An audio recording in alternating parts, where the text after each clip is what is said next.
बलूचिस्तान में बारिशें बरसाने वाला सिस्टम दाखिल। क्वेटा समेत मुख्तलिफ इलाकों में मूसलाधार बारिश। तफसीलात के मुताबिक बलूचिस्तान में बारिशें बरसाने वाला मगरिबी हवाओं का सिस्टम दाखिल हो गया, जिसके जेर असर क्वेटा समेत मुख्तलिफ इलाकों में मूसलाधार बारिश से जलथल एक हो गया। महकमा मौसमियात ने आज भी सूबे के 16 अजला में मजीद बारिशों की पेशगोई की है। पाकिस्तान मेट्रोलॉजिकल डिपार्टमेंट के मुताबिक मगरिब की जानिब से बारिशें बरसाने वाला सिलसिला बुध को बलूचिस्तान में दाखिल हुआ, जिसकी वजह से योब, शिरानी, बारखान, मूसाखेल, सिब्बी, जियारत, क्वेटा, चमन, पशीन, किला अब्दुल्ला, किला सैफुल्ला, कल्लात और खुजदार में तेज हवाओं, आंधी और गरज चमक के साथ मूसलाधार बारिश का सिलसिला जारी रहा। बारिश के बाद नशेबी इलाके ज़ेरे-आब आ गए। महकमा मौसमियात के मुताबिक आइंदा 24 घंटे के दौरान इन इलाकों में तेज हवाओं, आंधी और गरज चमक के साथ बारिश का इम्कान है।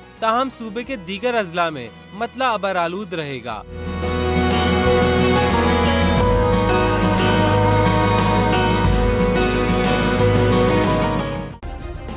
सब्सक्राइब करें और बेल दबाएं ताकि कोई खबर रह न जाए।